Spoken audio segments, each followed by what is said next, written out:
a uno de los temas que decíamos en el inicio de Desayunos Informales. Vamos a profundizar un poco más sobre las medidas anunciadas por el gobierno en las últimas horas. Ayer el propio presidente Luis Lacalle Pou defendió estos anuncios, esta iniciativa que tiene que ver con estos adelantos de los ajustes por inflación para los trabajadores públicos, para los jubilados y para los pensionistas, y además la convocatoria al Consejo Superior Tripartito. Estamos hablando de un aumento del 3% para las jubilaciones, 2% para el sector público, y el gobierno va a propender a que en el sector privado se concreten este tipo de adelantos también para los sectores que son varios, 88 mesas de negociación que no tenían previsto un ajuste para este año 2022, bueno, que se adelante el de julio de 2023. Son ajustes que comienzan a regir a partir del 1 de julio en el sector público y en los jubilados y pensionistas. Y bueno, esto ha tenido diferentes repercusiones y comentarios, críticas y apoyos también a la interna de la coalición. Vamos a analizar un poco a nivel concreto de las medidas,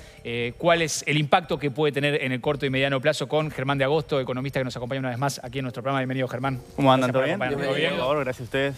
Bueno, después del anuncio del presidente hace 2 días, enseguida hubo distintos comentarios, principalmente en redes sociales, y análisis de economistas, de analistas, también obviamente de políticos, que hablan de los efectos que pueden tener estos anuncios del gobierno. Particularmente varios economistas y analistas económicos hablaban de que las medidas no están del todo focalizadas y que por eso no van a tener un impacto directo en la inflación, que es la principal preocupación.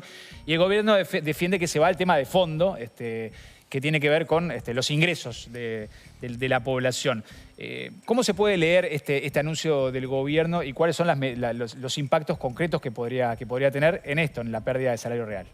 Bien, vos ahí tenés que, cuando pensás desde el punto de vista de las críticas, hay un conjunto de críticas que vienen del lado de los trabajadores principalmente, donde apuntan a la insuficiencia de estas medidas. ¿Y los jubilados? De los jubilados también.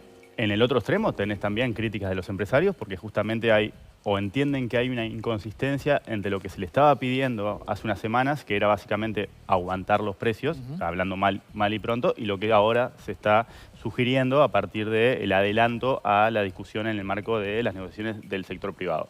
Y después en el medio tenés las posturas de los analistas que hoy apuntan a que esta medida introduce una inconsistencia en lo que es la dirección a la que apuntan las distintas herramientas que hoy tiene la política económica. Básicamente, uno de los objetivos que tenía el gobierno al momento de empezar su mandato, y el Banco Central en particular, era justamente llevar la inflación a niveles internacionalmente razonables, que eran internacionalmente razonables en un mundo que no es el mundo de hoy. Hoy lo razonable en el mundo inflacionario es más parecido a lo que nosotros teníamos tradicionalmente que a lo que es.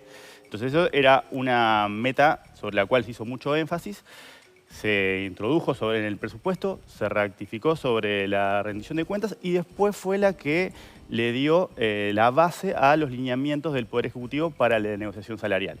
Entonces ahí es donde empieza a tomar un peso el hecho de la importancia del cumplimiento de esas metas, porque justamente el compromiso de recuperación salarial está asentado sobre ese cumplimiento, que ya hace unos meses ya lucía bastante improbable, porque para este año la expectativa era de tener una inflación en 5,8% y que seguiría bajando para terminar el periodo por debajo del 4%. O sea, un nivel que era muy ambicioso en ausencia de todo lo que pasó después. Claro. Y los lineamientos para justamente la negociación colectiva venían por ese lado. Entonces, cuando vos mirás hoy, después de todo lo que pasó, que obviamente eso es al margen, porque no estaba previsto, nadie podía prever que vos tenías una consecución de 2 crisis, en particular esta última vinculada al precio de los alimentos. Exactamente, lo que tenés es un desvío superior a 3 puntos porcentuales en relación a lo que vos dijiste que iba a estar la inflación, vos sugeriste que había que negociar para la pauta de aumentar el poder, recuperar parte de la pérdida del poder de compra, y eso hoy nos está dando, y esta medida viene a atender un poco ese reclamo de paliar, ¿sí?, el impacto que ha tenido la inflación vinculada a la crisis de la guerra sobre los ingresos. Esto sería básicamente por el lado de la inconsistencia. Vos tenías una meta importante en el marco de la inflación y vos ahora estabas teniendo esfuerzos importantes del Banco Central a través de su herramienta. Su herramienta es la tasa de interés, que es básicamente el precio del dinero, cuando una economía necesita un empujoncito de actividad, lo que hacen los bancos centrales es reducir la tasa, porque eso favorece el consumo y favorece también la inversión y por esa vía estimula. Pero a riesgo de que vos tengas un empuje inflacionario. Ahora, ahí baja la demanda también, ¿no? Entonces, exacto. Cuando vos vas al revés, claro. exacto. Cuando vos vas al revés, que es el camino que empezó el Banco Central hace varios meses, del año pasado, ¿sí? Lo que haces es justamente, tenés el ojo puesto en los precios, contenés, porque lo que haces es, de alguna manera, al subir el precio del dinero y encarecer el crédito, enfriás la demanda. Y eso, en un caso donde vos decís, porque ahí ya te abre otra mini discusión, son como varias mini discusiones, claro, sí, que es, ¿de dónde proviene hoy las presiones inflacionarias? ¿Provienen del lado de la demanda? ¿Provienen de un consumo pujante que hay que amortiguar porque me está llevando los precios? Y bueno, no es el caso, ¿no? Claro, no es el caso. O sea que por ese lado, una de las críticas que veníamos teniendo en relación a lo que tenía que hacer el Banco Central tenía que ver con que está atacando un problema, pero es un problema que no viene de la demanda y justamente lo que hace la tasa de interés es apunta hacia ese costado. Y eso no es el Banco Central de Uruguay, esto es una discusión mundial. Podés leer cualquier columna de análisis internacional y parece que le haya escrito un analista local, porque es un problema que están enfrentando todos los gobiernos, que justamente están viendo que el conjunto de sus herramientas que tienen, donde la política monetaria es una, son insuficientes y precisan moverse en direcciones contrarias, que es lo que estábamos viendo a partir de esta medida. Dijimos, bueno, la política monetaria está teniendo un camino hacia ser contractiva. Y sin embargo, esta medida apunta en la dirección de que tanto la política fiscal, por el lado de pasividad y salarios públicos, y también de la política de ingresos, también por el lado salarial, está yendo en la otra dirección y eso abre, de la perspectiva de los analistas, el riesgo de incurrir en una inconsistencia macroeconómica, que son cosas que suenan abstractas, pero en definitiva que pueden tener riesgos que se vayan acumulando. Pero la política contractiva, en este aspecto, una política monetaria contractiva no estaba siendo tampoco efectiva, ¿no? en este momento, o sea, en cuanto a la situación general, digamos, económica, o por lo menos en un mediano plazo, no se preveía como una herramienta suficiente o podía ser el camino por el cual se tenía que... Ahí tenés esa discusión que mencionamos recién en relación al diagnóstico sobre dónde provienen las presiones. Eso es uno de los matices que hay que introducir. Y el otro es las características que tiene nuestra economía, que básicamente tiene dos monedas. Claro. Entonces, siempre la efectividad de nuestra... dolarizada, una economía dolarizada, ¿no? Siempre estamos dependiendo. Exacto. Entonces, en una economía dolarizada, el Banco Central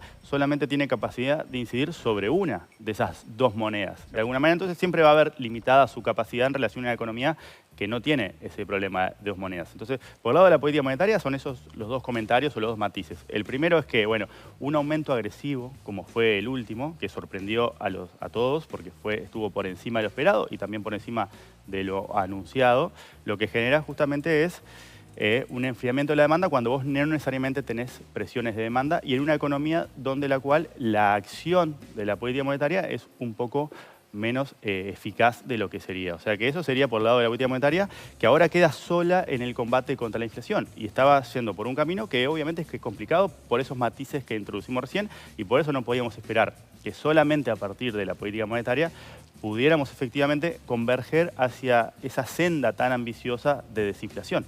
Eso requería una consistencia. Entonces lo que se critica ahora es que de alguna manera se relaja ese objetivo de la inflación, ¿sí? Y vos vas a tener efectivamente un alivianamiento de la situación en el corto plazo, pero las expectativas, el canal de las expectativas va a hacer que en realidad, en definitiva, no tengas un efecto de mediano plazo porque todos reaccionamos ante las cosas que pasan y eso efectivamente también se traduce al plano de los precios. Ahora, perdón, pero ¿tiene sentido luchar contra la inflación en un contexto mundial de inflación? Claro, eso es lo otro que también te marca el contexto que yo mencionaba de que ya no es razonable pensar que la inflación en el mundo es del 3%. En el mundo y en todos lados hubo un descalabro porque básicamente hubo dos crisis consecutivas y bueno, fueron dos crisis de oferta consecutivas. Las crisis de oferta son más raras en la economía. En general estamos acostumbrados a lidiar con crisis de demanda. Típicamente la crisis de 2008 es una crisis de demanda. Claro. ¿Sí? Las crisis de oferta son más raras. Y vos tuviste primero la pandemia, que comienza siendo una crisis de oferta, después obviamente se traducen en crisis de demanda. Sí. Y luego la guerra, que es justamente otra crisis de oferta. Dos rarezas consecutivas sobre un mundo que aparte ya venía complejo. Entonces, una de las manifestaciones más evidentes de esa seguidilla de crisis es que la inflación hoy en el mundo está en los niveles que no se habían visto en los últimos 40 años. Hoy, en el mundo avanzado, Estados Unidos, Europa, está teniendo inflaciones que no se veían desde los años 80, que son inflaciones muy parecidas a las que nosotros tenemos. Hoy la distancia que tenemos nuestra inflación con la inflación que era internacionalmente razonable se diluyó. O sea que hoy efectivamente el mundo tampoco te está presionando para que vos pongas todas tus armas al servicio de una inflación del 4%, porque eso es costoso desde el punto de vista social y probablemente sea inefectivo, ¿sí? Porque justamente el mundo te está llevando con una presión hacia otro lugar y es poco lo que esa política monetaria puede hacer, dada los matices que pusimos, sobre esa situación. Ahora, algunos analistas importantes querían que el gobierno persistiera en la lucha contra la inflación. Pienso en los tweets que puso Javier de Aedo inmediatamente de conocida las medidas, por ejemplo, por poner uno nomás. Tal cual. Evidentemente vos lo que tenés es que para bajar la inflación a tasas que sean razonables, vos no solamente podés pensar que la política monetaria lo puede hacer. Entonces lo que Javier de alguna manera creo que está sugiriendo es que... Con la política fiscal. Es que vos necesitas que te ayude la política salarial y la política fiscal. Que vos tengas las tres herramientas al servicio de un descenso de la inflación, ¿sí? Y que solamente con política monetaria no lo vas a lograr y que mucho menos lo vas a lograr a partir de estas medidas que justamente separan, ¿sí?, hacia dónde apuntan esas armas. Y ahí el planteo sería ir hacia una política más contractiva. Sería aguantar, sentido, ¿no? Aguantar hacia dónde iba, el gasto público. Evitar que se desanclen las expectativas, que eso es otro concepto que parece medio árido, pero básicamente es simplemente si vos al final del día todo el tiempo lo que estás haciendo es transmitiendo señales que después los agentes codifican y vos estabas transmitiendo una señal que era tenemos un compromiso firme con la inflación y ese compromiso firme con la inflación se manifiesta a partir de nuestras sucesivas decisiones de aumentar la tasa de interés. El otro día, hace 2 días, diste la señal, bueno, estamos relajando la política monetaria y la política fiscal y estamos dando otra señal que no es consistente con esta otra señal. Entonces, una persona como Javier lo que está sugiriendo es efectivamente que vos estás abandonando el combate contra la inflación porque justamente la política te llevó puesto de alguna manera y te hizo que vos te abrieras del camino que habías trazado y además entendiendo, porque eso también era desde antes de la medida, que solamente con política monetaria no lo lográs. Eso es pero básicamente... ¿cuánto hay de política? Perdón, Nico, ya te dejo. ¿Cuánto hay de política y cuánto hay de contexto internacional que la inflación está en el mundo, no solo acá? No, o sea, la política te juega por otro lado, pero sí, claro, esto es un evento global. De vuelta, estamos viendo que la inflación vuelve a estar en el radar de muchos países que hace 40 años la habían borrado de su radar. O sea que es un mundo distinto al que teníamos hace 1 año y es un mundo distinto al que teníamos hace 2 años y crecientemente se diferencian y hoy una de las manifestaciones es que el mundo tiene una inflación del 7-8% parecida a la que se ubica en la zona de confort nuestra. O sea que por ese lado también tiene sentido generar un proceso que en general puede ser doloroso para muchos agentes de bajar la inflación a estos niveles, dado que el mundo te abre de alguna manera una puerta hacia la laxitud y te permite, bueno, a ver, todos estamos tratando de sobrevivir esta sucesión de crisis, hay más, o te miran con ojos más, con mayor flexibilidad a la hora de pensar, ¿sí?, hacia dónde tenía que llevar la inflación. En ese sentido, vos tenés que el mundo te lo está llevando hacia el lugar y que está también pretender llevar la inflación con el costo que podés pagar, y cuando hablo del costo que podés pagar, volvemos a ese dilema de la política monetaria. Vos precisás, para contener los precios, precisás que la política monetaria vaya para un lado. Para estimular la actividad, precisás que vaya para el otro. Entonces, cuanto más vayas para el lado de los precios, claro, tenés que arbitrar, y mucho más en una economía como la nuestra, que tiene esa particularidad que no tienen otras. Entonces lo que apunta Javier es justamente eso. En este caso se está dando una señal contraria y él ya era escéptico en relación a la capacidad de que solamente con el Banco Central actuando, vos podías llegar a converger la inflación hacia niveles razonablemente más bajos. Claro. Cuando se bajó la inflación a niveles de 1 dígito en el 98, no fue un proceso sencillo, no fue un proceso que no vino aparejado con mucho dolor. Son procesos complicados que requieren una serie de cosas no amistosas, no consistentes con la economía política para ya cruzar los dos mundos, que también hay algo de economía política en todo esto, en la decisión de justamente flexibilizar y aguantar, ¿sí?, en un marco donde vos tenés socios de la coalición pidiendo un conjunto de medidas que de alguna manera... Yo decía eso, ¿no? Que la única explicación era para calmar a la coalición en uno de sus tweets criticando estos anuncios. Exacto. Mi pregunta es también, porque el presidente ayer decía que no cree que estas medidas salariales vayan a generar nuevos empujes inflacionarios. Entonces, mi pregunta es, estas medidas que no van en línea con contener la inflación, como decíamos, ¿no? Porque abandonan un poco la política monetaria, ¿pueden generar un mayor empuje o directamente, o es que no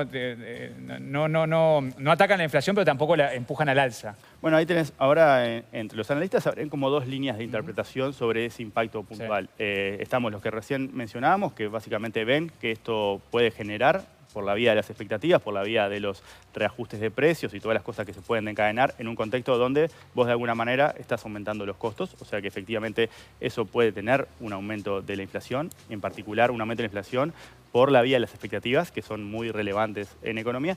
Y hay otra línea de análisis que lo que estás sugiriendo es que en realidad vos lo que estás haciendo es como salteando el pocito que tuviste y que en realidad lo que haces es compensar un evento que no tenías previsto, como este shock sobre los alimentos, y que eso por ende no va a cambiar la recuperación, no va a cambiar la situación del empleo y no va a afectar las expectativas de inflación, porque lo que estás haciendo es, tuviste un evento inesperado y vos estás como compensando ese evento.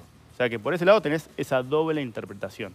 Y eso simplemente para tener, bueno, todo lo que están opinando los analistas es esto. Yo en lo particular, pero en lo particular, de vuelta, porque en definitiva nadie sabe qué es lo que va a pasar, me inclino más por la primera interpretación, que efectivamente esto puede tener o puede dificultar más la convergencia que ya parecía muy poco probable, y eso puede erosionar el poder de compra una vez que pasen los meses, porque cualquier parche que vos puedas poner ahora... La inflación se vuelve a comer. Y la inflación genera una espiral inflacionaria, o tiene el riesgo de generar una espiral inflacionaria porque vos aumentás los costos, aumentás los salarios, remarcás los precios, y así entras en esa dinámica que hace mucho más difícil, ¿sí? Siempre dentro de ese contexto, como decía Leo, donde el mundo hoy tiene una inflación altísima y hay una presión externa, una inflación importada, que no hay nada que una economía como la nuestra pueda hacer.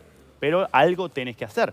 Porque este empuje inflacionario es el peor empuje inflacionario de todos desde el punto de vista de su morfología, desde el punto de vista de su composición, porque viene por el lado de los alimentos. Entonces, sí, la inflación hoy está en 9,4%, la inflación general. Pero cuando vos mirás, la inflación general en definitiva surge del promedio de cómo evolucionan los precios ponderados por las cosas en las que gastan las familias, los que gastan los hogares promedio. En alimentos un hogar promedio gasta el 26% de su ingreso. Eso es lo que surge de la encuesta de gastos sobre la cual se calcula el IPC, sobre el cual se calcula la inflación. Pero no todos los hogares gastan 26%. Si vos te movés hacia los dos extremos de la distribución del ingreso, en el 10% de hogares con menores ingresos, el peso de los alimentos es del 35%. Y son los alimentos los que vienen presionando la inflación. Por eso la dificultad de la morfología. Cuando vos te vas hacia el otro extremo de la distribución del ingreso, los alimentos pesan un 11%. Entonces, ese hogar promedio, de alguna manera, tiene como una suerte de problema existencial. Básicamente, somos todos, pero no es nadie. En realidad, no representa a nadie. Y cuando vos tenés este empuje inflacionario por el lado de los alimentos, que suben a más de un 13% anual, obviamente que los que sufren más el golpe, desproporcionadamente, son los hogares de menores ingresos. Y ahí vos tenés otra discusión, ¿sí?, para entender este tipo de medidas. El presidente decía que estas medidas eran sensatas, justas y directas.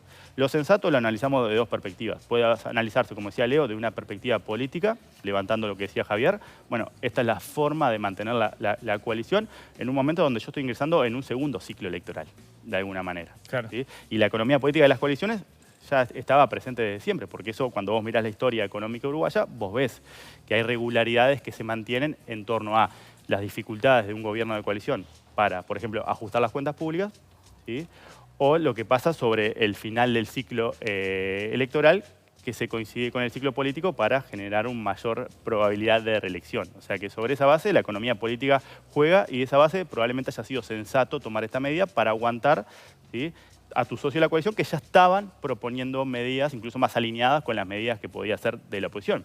Desde el punto de vista económico, la sensatez, el pilar de la sensatez, es el que estamos discutiendo. ¿Son inconsistentes? Hay analistas que dicen que es inconsistente y que el correlato de esa inconsistencia va a ser una mayor inflación, y en definitiva eso es como perseguirse la cola. Y hay otros que están manifestando que en realidad no supone un cambio tan grande como para generar esa inconsistencia. Que además esa inconsistencia se va a materializar en un tipo de cambio más bajo. ¿Por qué?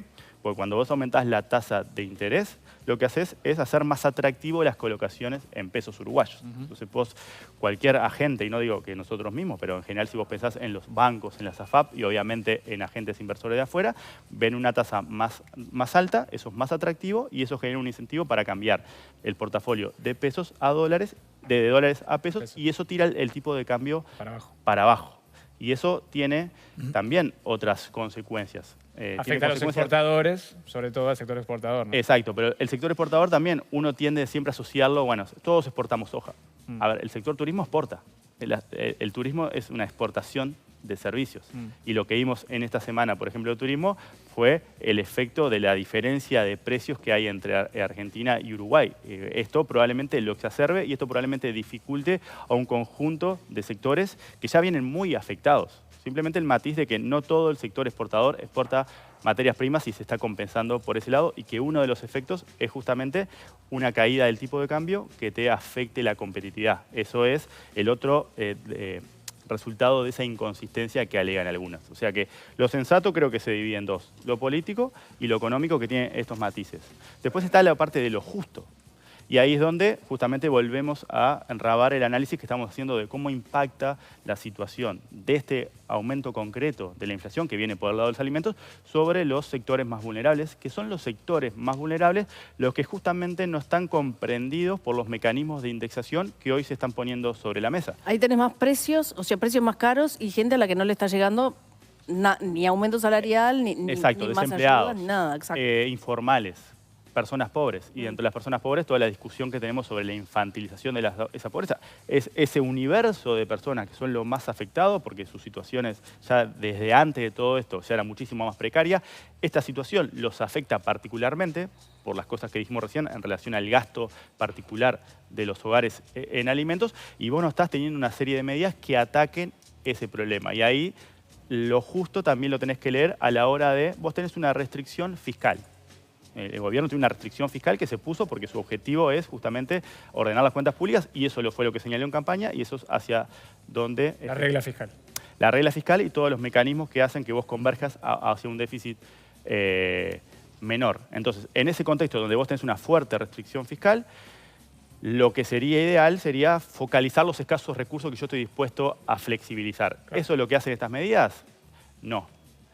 ¿Son necesarias esas medidas? Y sí, porque lo que hacen es amortiguar un poco la caída del poder de compra que se viene consolidando de hace 2 años y que supone que el salario cada vez rinde menos. ¿Sí? Y que las presiones políticas y las presiones sociales y la sensibilidad social te induce a introducir medidas para mitigar esa situación. Pensemos que el 70% de los sectores no tenían previsto un correctivo por inflación a mitad de este año, lo tenían para el 2023. Los sectores más afectados que tuvieron otro acuerdo puente, tampoco. O sea que esa situación evidentemente iba a generar una profundización de la caída del salario real. Pero de vuelta, esa caída del salario real comprende, o estas medidas comprenden a un universo de población, sí, obviamente vulnerable, porque no estamos diciendo son jubilados, son trabajadores, y no todos los trabajadores, como dijimos, tienen sueldos que son magníficos. Estamos pensando que un 42% más o menos ocupados tienen sueldos líquidos menores a 25.000 pesos, ¿sí? Por una jornada de 40 horas. Bien. O sea que por esa situación vos atendés esa situación, pero no atendés a toda esta otra población que está al margen de cualquier mecanismo indexatorio sobre el que vos estás actuando. Era más eficiente y capaz que efectivamente es lo que viene después, aumentar las transferencias a los sectores más vulnerables. Bueno, eso es capaz que hay algún anuncio, ¿no? Porque se dijo que iba... Está como la puerta abierta, por lo menos se entiende, pero... ¿Por qué no fue el primer anuncio? De alguna manera, porque vos no estás atendiendo a la población que es más vulnerable y estás, de alguna manera... Falta esa focalización que también te venía faltando, porque cuando vos decidís diferir los aumentos de los combustibles, de vuelta, eso tiene un efecto que es regresivo de alguna manera, porque no todo el mundo, y cuando vos de vuelta analizás cómo es el consumo de los hogares más vulnerables, no vas a ver nafta. Está claro. Entonces, cuando vos estás poniendo recursos justamente, o estás dispuesto a flexibilizar tu restricción fiscal para usar recursos en temas que no tenías previstos, bueno, te abre un abanico de opciones y las opciones elegidas no necesariamente son las que apuntan hacia el sentido de la justicia o hacia el sentido de lo justo, tomando las propias palabras del presidente, porque no atienden a la población que es más vulnerable y que una perspectiva de mediano y largo plazo es la que vos tenés que atender, porque cuando vos mirás la situación más allá del 2022, porque siempre tenés el riesgo de que la coyuntura te coma, porque la coyuntura está sumamente intensa y está bien que lo esté, en el mundo esto pasa, pero cuando vos mirás un poco qué va a pasar después, vos ves que tenés ese problema, tenés un problema de infantilización de la pobreza, tenés un núcleo duro de pobreza. Matías Brum lo expresó acá, él lo analizó perfectamente, que ni siquiera durante la fase más importante del crecimiento que has tenido durante tu historia, lograste que la pobreza bajara del 8%. O sea, que hay un núcleo muy duro. Para que ver cómo afectan estas medidas en definitiva, qué puede pasar en un corto y mediano plazo. Germán, gracias como siempre. Muchas gracias a ustedes. Un placer tenerte con nosotros. Que pasen buena jornada. Gracias. Hacemos, amigos, la primera pausa.